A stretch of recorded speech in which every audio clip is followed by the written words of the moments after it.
Hey guys, welcome back to another episode of the podcast.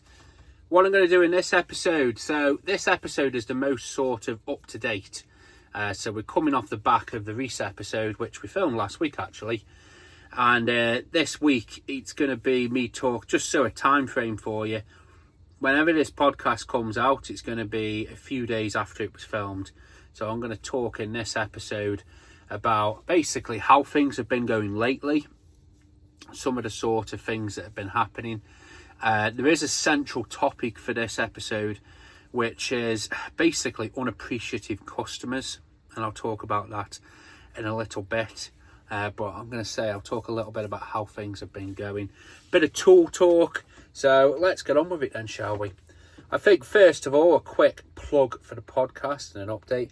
The podcast is going really well. It's going well in the terms of how I wanted it to, where we're getting some good feedback back. We're getting good numbers in air quotes. So Spotify's lagging a bit behind, but YouTube, I'm happy with the views, 150, close to 200 views. I'm really happy with that, if I'm being honest with you. A couple of people have said about coming on the podcast. My email address, sgm-maintenance@hotmail.com. I always try and put it in the show notes, but I always forget. So it's there. What I might do is just do a little cover plug for this, an episode. I can just slip it in, basically. Do you want to appear on the SGM podcast? If so, something like that. But like I said, another thing as well, I'm going to try and mix it up on YouTube a bit. People have said about, why don't you sort of show your face, on YouTube? And I always think to myself, well, do you want to really see me, blinking quickly and staring at the camera, or, staring at somewhere else, or, watching me in my pants and stuff like that? So what I might do, I'm going to try and get a load of B-roll footage. I'm thinking literally of putting the GoPro on the mower and literally just, having it also Mario Kart style, first person view of me mowing, the different lawns that I mow and stuff like that. I think that's going to be a little bit more interesting, but again, we'll sort of see on that. Obviously, I'll cut all the noise out of the mower. But again, it is a podcast, it is audio only. I just use the cover screen, but as I said, it's how you want to sort of look at it. I think YouTube is the big sort of consumer in this podcast. I am going to try and get it on other podcast platforms. And I think I've cracked the way of doing a podcast over the internet in terms of with guest appearances. So again, if you want to appear on a podcast, literally shoot me an email and we'll sort something out. Somebody said about appearing on it, and he said, I can understand if you just want to get the YouTubers on. The only reason I email the YouTubers is because it's a low-hanging fruit. It's like, I'd love to go on, garden maintenance group and just, pick the 10 most commented people, or, the most known people. They're unknown to me, at least. The people on YouTube, you sort of know the story, the sort of a bit behind them. So, like I said, that's going to be sort of something coming up in the future. So yeah, don't think, you've got to be a YouTuber or anything like that. I just like hearing people's story and people on how they, go about running their business. Talking of that, I had a absolutely brilliant quote given to me the other day. A chap said to me, treat your business like a fridge. You can't take out of it what you don't put in. And again, that's been making me think so much about how I treat my business, and maybe in a wider view on how people should treat their business. It's true, you can't expect, whatever you define success as. So when I did my business plan, I say business plan, it was a sheet of paper, but when I did that, I wrote myself a goal. My goal for my business is I want to have, I've got it somewhere and I can't remember it verbatim, but basically I want to have a good quality of work life, a good quality of home life, and to enjoy my job.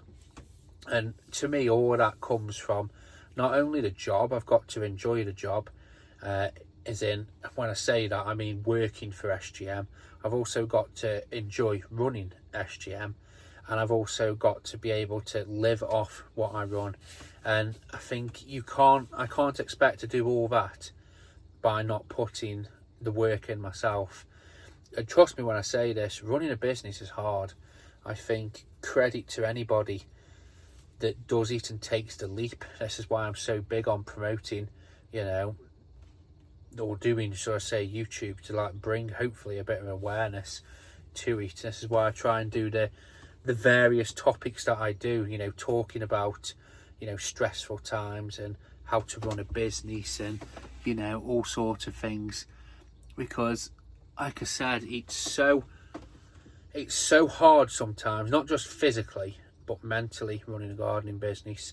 And I think sometimes if people see other people having, you know, troubles, whether it's physical, I don't think I've got any mental problems, well, that's up for debate, but you get what I mean. But I do get stressed, I do get annoyed, I do get frustrated. I'll talk about that a little bit later on in this episode.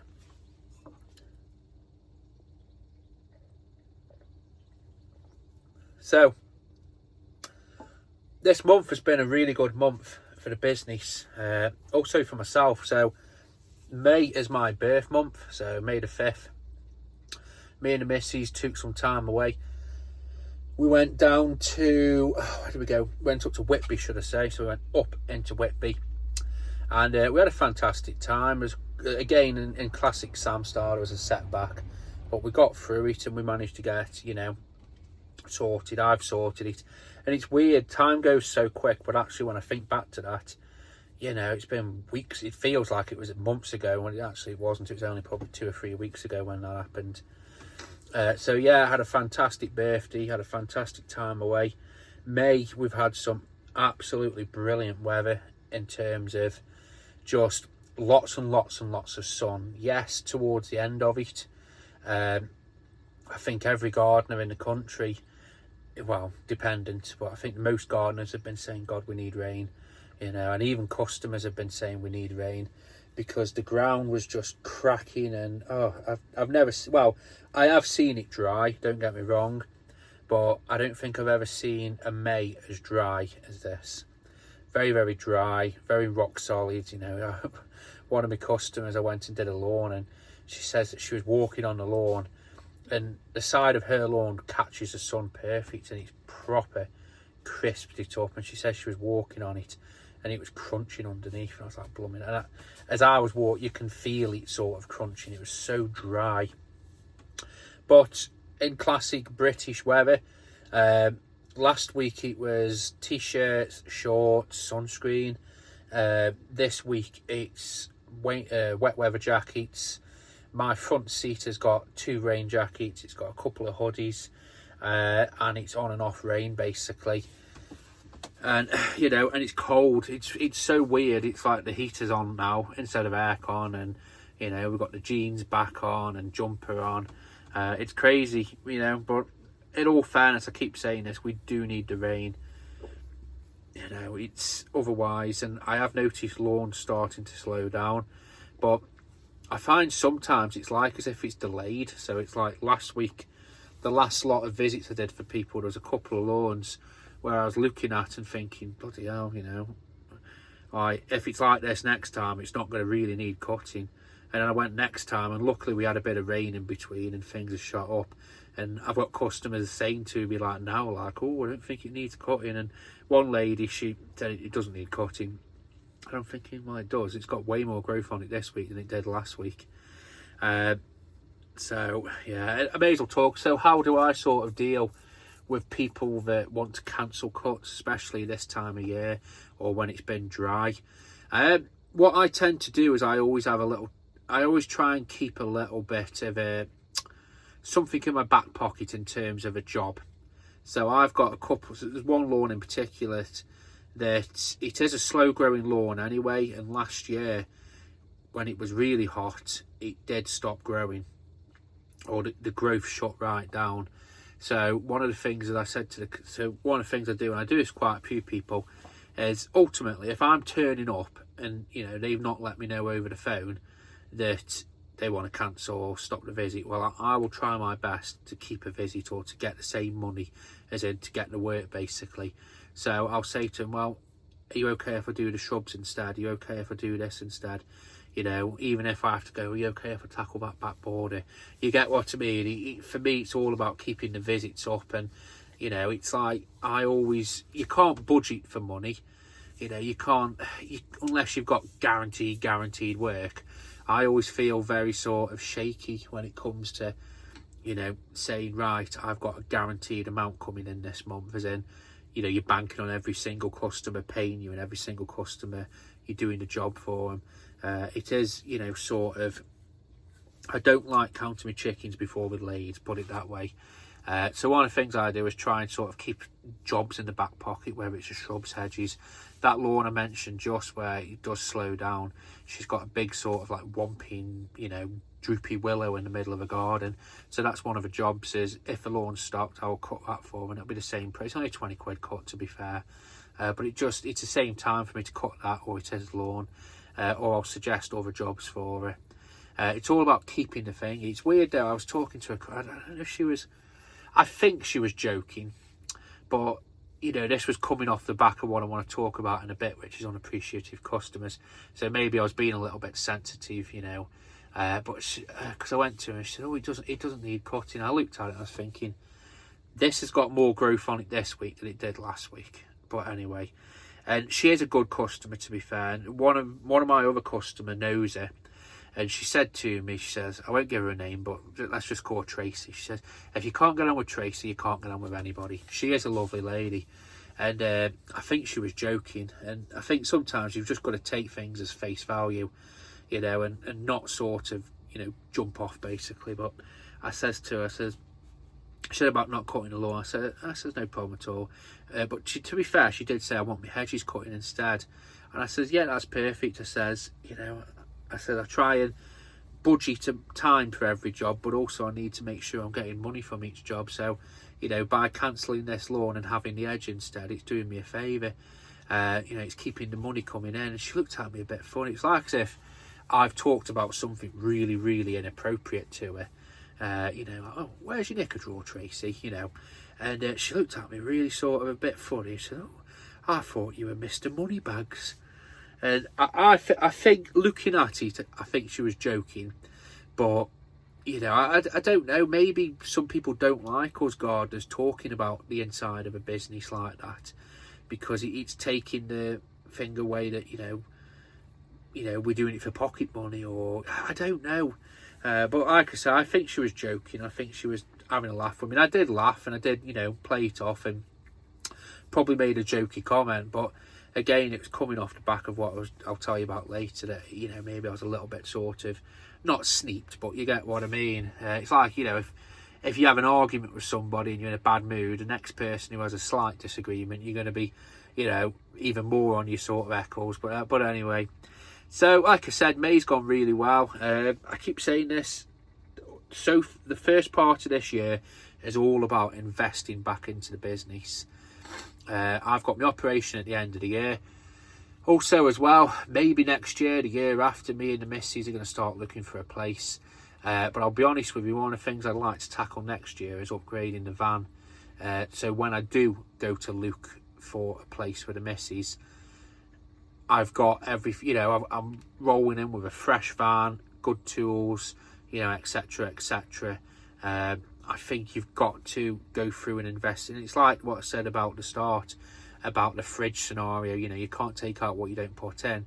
I think it's true. You know, yes, you can blag it with equipment and run it right into the ground, but you know, the thing is, even if you've got spares, you know, and you run it right into the ground, and you're like, wow, you know what, I'll get the other edge trimmer out, I'll get my old edge trimmer out, I'll get my old mower out. So you're putting you know, you're storing broken equipment basically, you know, or you're using it right till the last life's left on it. You know, what will happen is, I'm not a believer in it comes in threes, but it can happen where it can come quite close.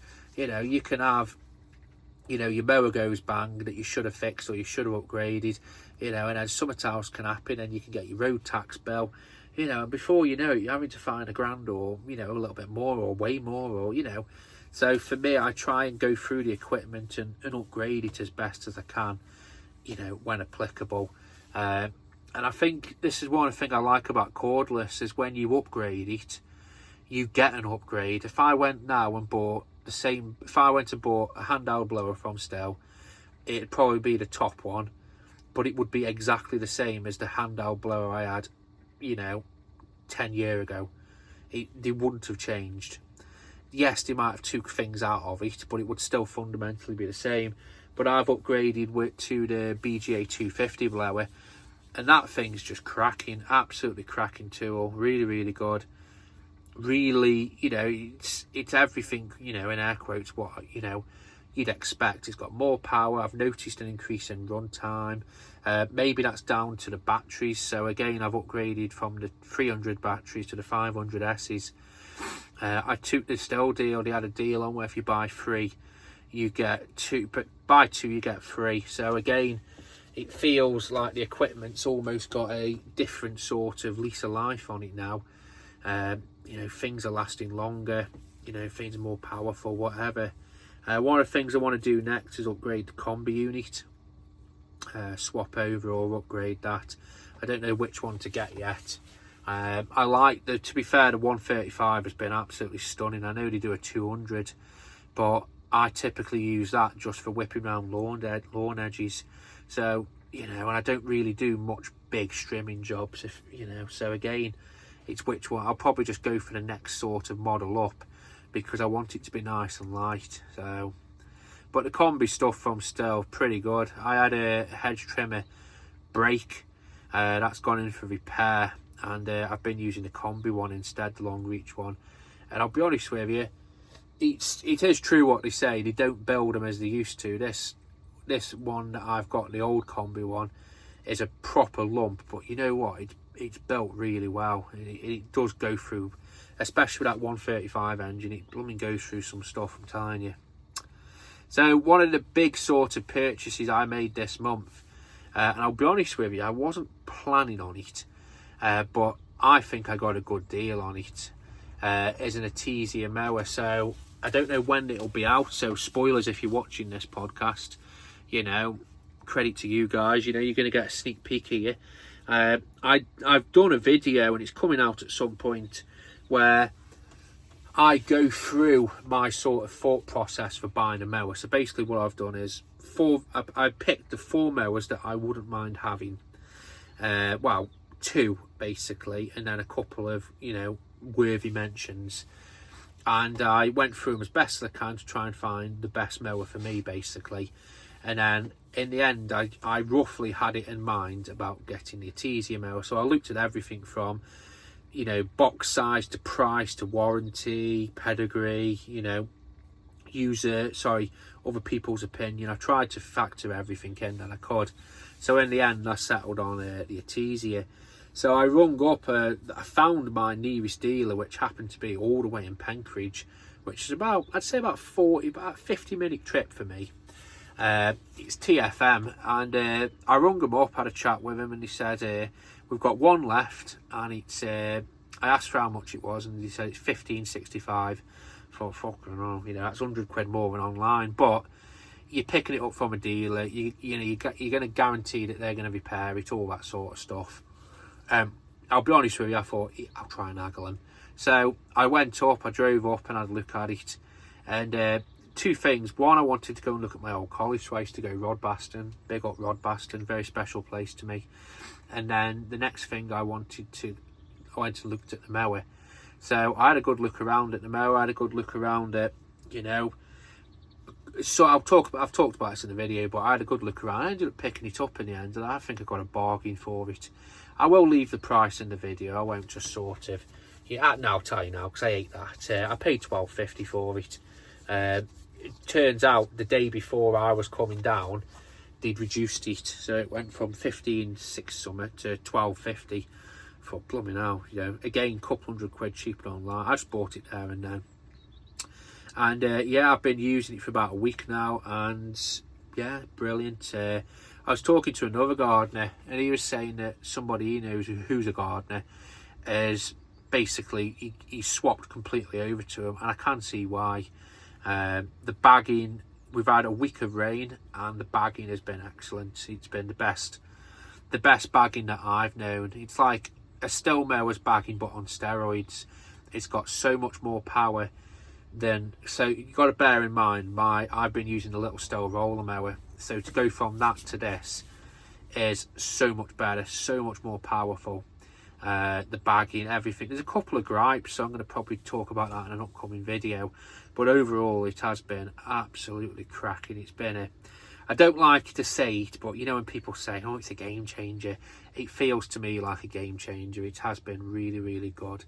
You know, it's just like I said, and for me as well, if I'm spending all day doing a job, I want to have the best possible, you know, equipment. You know, I see online where, you know, other people say, other gardeners, like, you know, oh, I don't want to spend on my business, or I hate spending on my business, or, you know, I heard someone say the other day where they were on about ladders, and they were like, well, I thought about getting the henchman's, but, you know, I'll stick with my rickety old step ladders. It's all right, somebody will foot them for me. And I just think to myself, well, what happens if you don't one day? You take that risk and you, you know, I'm not calling anybody out. It's up to, you know, some people might see how I run my business and think, you spend too much on it. But, you know, when you think about your breakdown of your life, you know, I go to bed at 10 o'clock and I wake up at 7. So, like, you know, roughly 9 hours out of my day I'm sleeping. But I leave the house sometimes about 8:30 and I'm back between 4:30 or 5:30 or earlier. So I'd say on average I'm doing 8 to 9 hours work a day. So again, nearly the biggest chunk of my day where I'm most active is when I'm working. So as such, I want to be in, you know, it's like my van. If I want to, yeah, I can't have it on. If, you know, when I'm working, I want to have nice equipment around me. I want to have nice people around me, nice customers. You know, life's too short to be sort of dealing with, well, basically, and I'll talk about this in a little bit. So that's how I sort of look at things. The next sort of thing for the next month, so we're going into June. So again, I keep saying this, it won't be long before I'm doing, I think the next podcast is a half a year review, because we're going to go past, well, whenever the halfway point of the year is, I'll talk a little bit about that. You know, how the business is doing, because there has been some changes to it. There's been some, not big changes, but there's been changes to it. There's been some things going on. So I'll talk a little bit about that, talk a little bit about, you know, how everything's going. But I think next month, I've said to myself, I want to spend the first half of the year basically putting back into the business. So I think next month it's going to be upgrading the big mower, because I'm using the still at the moment, and that's coming on now for 2 and a bit seasons. So again, you know, I'm not saying still stuff only lasts 2 seasons, but, you know, at the end of the day, they are homeowner grade mowers. You know, I've said this in the video, they're built to last a certain amount of time. You know, they won't build a still homeowner mower and think, right, we'll put enough parts in to make it last forever. It will be built to a spec. It will be built to work for a certain amount of time, whether it's years worth of mowing for a homeowner or less. I'd like to think it is. I'd like to think they think, right, you know, the average bloke's going to mow for an hour a day, you know, sorry, an hour a week, so therefore we'll give him 500 hours of mowing, so he's going to have 5 years or whatever. You know, who knows really, but, you know, whichever way you cut it, I'm using homeowner grade mowers to do. It's like today we had a teasier mower. I've done 9 lawns with it, and, you know, it's point where, you know, when I use the little still roller mower, you're doing 9 lawns with it. You're taking it up and down stairs. You know, it takes it, but, you know, it's just wearing everything out really quickly. So, in all fairness, actually, they fit. I tell you, I've got my still roller mower back. They fixed it actually. So again, quite happy with that. So, you know, you can't knock them really. So, like I said, upgrade the big mower next. I don't know which one to get. I'll probably end up doing another sort of boring video talking about. I don't think it's boring. It's what you're into really. And I keep thinking about upgrading the trailer as well, because I don't know yet. I like my trailer and I like how I've adapted it, but you can't sort of beat, you know, whichever way you cut it. If you buy a bigger trailer, you can fit more into it, but also you're going up into the size of where, you know, if you need a ride on, you can put the ride on in it. But then I've always said if I was going to get a ride on, I'd want to get the van to put it in. So that's, again, next year when I look at vans, if it's next year, I want to be getting probably a relay sized van again, so I can drive something into it maybe. So yeah, so the main subject to this video, so I won't wrap it up quickly, but I'll give you a sort of a summary. I said about it at the start, and basically it's unappreciative customers. And this is the one thing that annoys me the most about this industry, is unappreciative customers and unappreciative customers. I don't care if, you know, anybody else around me is unappreciative, you know, as long as it's not a loved one or a friend. But, you know, I say this and I'd love to be able to tell people, but it just won't work. You know, I'd love to, a few, like Reese's done about videos aimed at customers. I would love to do a video, you know, a few videos, but one of them is like, basically, you know, hey, this is how I run my business. I decide to invest in my business so you can have the best user experience. I like to buy the latest equipment. I like to make sure my training's up to date. You know, don't forget the tax. I make sure I pay my tax. I make sure I've got public liability. I'd love to do a video aimed at that and aimed at the customers and to show them. But when I think to myself, it's like telling, you know, it's like picking your dog up and trying to have a conversation with him. You know, he's not going to understand it, and he don't want to understand it. I think, don't get me wrong, the majority of people do. The majority of people understand, because, let's face it, if you don't understand and you don't see it, you're either ignorant to it or you're not aware of it. But I think the most people do. But it really does wind me up. It's like, I always find it's not the horrible people. You know, when you go to somebody and you just think to yourself, in a way I prefer people like that. I would rather go to somebody and he comes across as an arsehole and he treats me like an arsehole. I'd rather that, because I know what I'm getting into then. The worst ones are the people who sort of sucker you in and then expect the earth, and then when you finally put up a bit of a fuss over providing the earth because you're being mugged off, that's the ones that then turn into an arsehole and then turn it around back onto you, or, you know, oh, well, you know, you've always been okay with doing all this slave labour for free. And I've experienced over, and I think everybody will, there's not a gardening group in this country or, you know, world that I'd say once a week doesn't get somebody where they're messaging and saying that, look, you know, I've worked for this customer for years and suddenly they've turned horrible, and you know, or they've binned me off and I used to do all this extra stuff for them. So this lady in question, I am as much to blame, because I don't know if I come across like this, but I genuinely try and help everybody that I can. I genuinely try to be the best person that I can. You know, if you know, this, I'm not saying this to like virtue seek and anything like that. If I went to Morrison's and some old duffer dropped, you know, a wallet, I'd go and knock on and say, you dropped your wallet. If I was out, you know, if I was in B&M and I found 20 quid on the floor, I'd give it behind the counter. If I found a car keys, I'd go and put it into a nearest shop. You know, because I live in a world, you know, it's like just saying if I break something, you know, if I break something, I'll fix it. Because in my naive head, I think, well, if I do that, somebody will do it to me. If I, you know, drop my wallet or drop my keys or, you know, drop 20 quid, I'd love it for somebody to do to me. So I am kind of giving person generous, and, you know, that extends to how I run my business. And there's certain customers where I do a little bit of extras. And this one lady in particular, I've been doing extras for her and not charging her.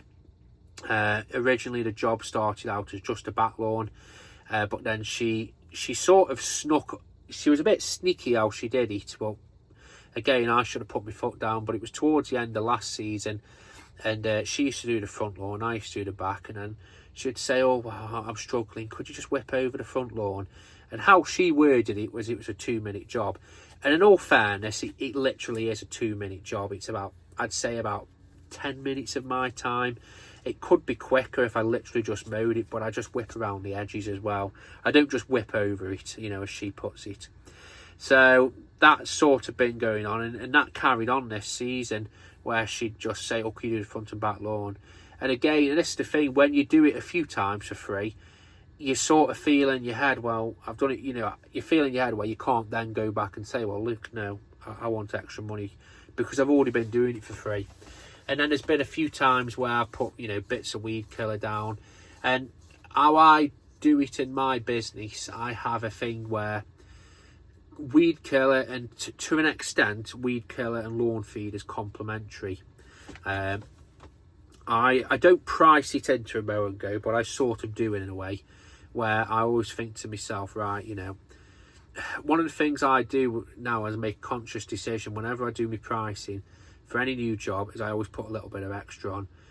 And in that little bit of extra, especially if that lawn looks a bit droopy or it looks like it's struggling, I'll always think to myself, right, I'll price a little bit, even if it's at cost, even if it's just a few pounds in the pot for the weed killer or the lawn feed. And as such, you know, now I see it, if you throw in, you know, if somebody's going to give you 25 times by 20 visits, say, or 15 visits, then to me there's enough room there for a little bit of weed killer, a bit of selective, a bit of weed killer, you know, especially, you know, there's nothing, how I see it is if I do a bang up job of that lawn and then there's some great big dandelions sticking out the patio, you know, it just detracts from that, so I just spot spray them. So again, there's been a few times where I've done a little bit of weed killing, a bit of selective, a bit of spot spraying. And then there was a time where she wanted me to do the shrubs. She wanted me to do a couple of shrubs. And she says, oh, I'll put the money in the outhouse for you, like that. And I was thinking, well, are you going to put extra in? But again, I assumed she would have, and she didn't. And I never picked her up on it. So this has been sort of not bubbling in the background, but you can see, you know, this lady, she's had a good time, basically. She's had a good turn off me. And I said to myself, next time, if it's a big increase in work, you know, I don't mind the odd bit of weed killer and all that sort of stuff. But the next time, it's going to be, yes, I can do that. I will, you know, it's going to be X amount. And I'll tell her before I do a job, you know, so it's not a surprise. I'll give her that option. So this time round, she says to me, again, the lawns, but she was a bit funny when I went. She says, oh, because I went the day early, and she said, oh, they really haven't grown much. And I'm thinking, first off, they have. This is even before me seeing the lawn. She's got thick grass. It will have grown. There's no two ways about it. If she says it hasn't, it has. I can guarantee that even without seeing it, because I've been cutting it now for about a year and a half, basically. I know how it grows. So I went round, I looked at it, and she says, oh, it hasn't grown. I looked at it and I said, it has. I says, it's put on a lot of growth. I says, it might not be as thick because it's struggling, but it still needs cutting, and it has still put on a lot of growth. And she says, oh, okay then. Maybe, you know, if she didn't want it, she could have put a foot down, but even then, it's a slippery slope then, isn't it? Before, oh, could you do it once a month, or, you know, or they make you do it once a month. So she says, oh, could you go and do the shrubs? And there was 5 shrubs, and I'd say each shrub is probably the size of, you know, when you see those giant council wheelie bins, not the biffer bins, but, you know, the big brown bins or the big recycling bin. Imagine a fat part, half of that, just so you've got a size reference. There's 5 of them. So again, probably 20 minutes, maybe 30 minutes of, you know, cutting them and tidying up and stuff like that, getting all the stuff out of the borders. And she said, oh, would you be able to whiz over them for me? And again, that sort of terminology. And I said, yeah, that's no problem. I'll put an extra £15 on the bill for you, or add £15 to the invoice. She looked at me a bit funny, if I'm being honest with you. And she says, oh, well, okay, I'll have to go get some more money for you then. So, okay, I said, it's no problem. And then, again, this is how you can sort of towel with them. She says, well, give them a damn good trim then. Make sure they're really cut back. I'm thinking, well, they only need a maintenance trim. What do you expect? And I says, well, I'll cut off what they need, but I'm not going to leave it as sticks. And then she come out about halfway through and said, oh, could you bring them right back to the path? She was just getting a pound of flesh. She was making sure she was getting, and again, 15 quid for these 5 shrubs, so £3 a shrub. She was making sure she was getting her value for money here. The lawn itself's only £30. So she did all that. That all went well, did all that, you know, paid me. I said, is it looking all right? Yeah, it's all fine, all that sort of stuff. Lawn looks well. And then she says to me, she goes, oh, well, it's costing me a lot for this lawn. It's costing me nearly £60 a month for this lawn. So I think something's going to have to be done about this. What do you think about cutting it less often? And I'm thinking to myself, and I try not to swear on podcasts, but I'm thinking, why is your problem my problem? You know, this isn't my problem. If you're struggling, or you think you're struggling, I personally don't think she is. I think she's just tight. This isn't a me thing to sort out. You know, it's like if you go and do a month's worth of shopping, and because of the cost of living's gone up, and it's only asking you 3 week. Well, you need to cut your cloth, don't you? You need to tighten your belt.